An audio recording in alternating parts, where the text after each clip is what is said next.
I am a suicide survivor. My husband of 29 years, Kyle, took his life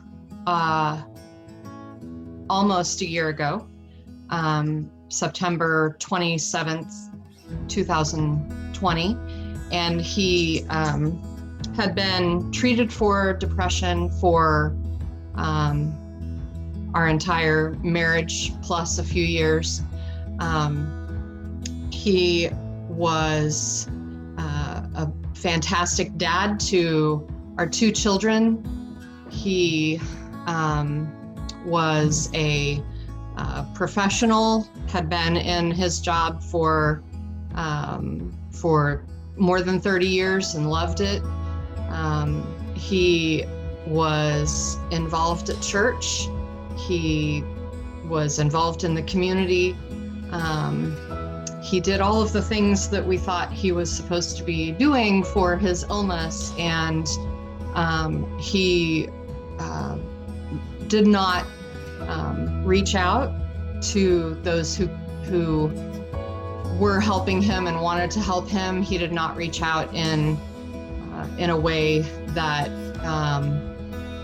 that would have been helpful for him.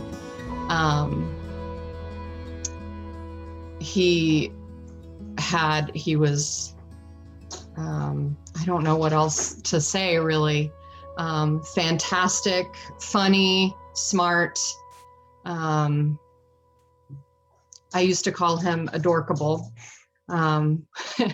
He was a collector of many things: comic books, music. We enjoyed travel, all of the things that made our life rich and wonderful. And he had what I think was a challenging week. At the end of last September, left for work on a day that he was not scheduled, on a weekend. I was at work, told the kids he was going to the office for a while, went to his office, dropped his phone off there so as not to be found, walked to a local hotel, and he took his life in that hotel room. Didn't indicate to anyone where he was going, what his plans were, left no note. He, by bedtime that night, we were frantic with worry. Found some evidence that he had been exploring ways to take his life, and contacted the Topeka Police Department for some assistance. They helped us to be able to locate him to this hotel, and the door was locked and the security lock was fastened. The police officer and the hotel security personnel tried to make contact with him, opened the lock on the door, unlocked the door itself, and the security lock was fastened. So the police officer determined that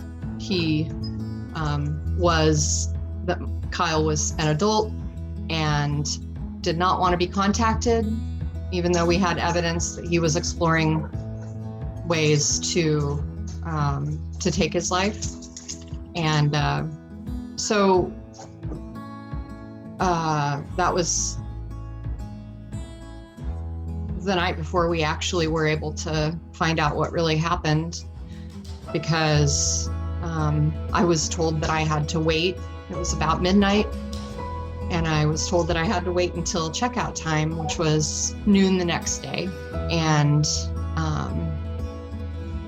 And so as soon as the hotel lobby opened, I, with the hotel's permission, camped out in their lobby and went to his door every hour, trying to make contact, called the room multiple times, waited until noon, and they opened the door and discovered then what had happened. So it was heartbreaking, and it was torture, and it has been horrible. Yeah. Yeah. Mm-hmm. My story is very similar to Mom's. I mean, I had known Dad for 17 years at the time, so me and him were pretty good buddies. We had a lot of the same hobbies, and we would always hang out, and so it was a pretty bad week overall last September, but last I saw him, he was on his way to work, and he said that he had work that needed to get done on a weekend, which was unusual. And I mean, I didn't really think too much about it, but yeah. And so I had been looking at his computer that night, and I had found that he had been looking up ways on how to do it and how to end his life. And so immediately I told Mom, and we were very, very frightened that night. But and so it's been really difficult, but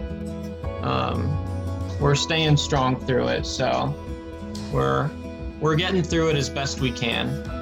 And so that's my story.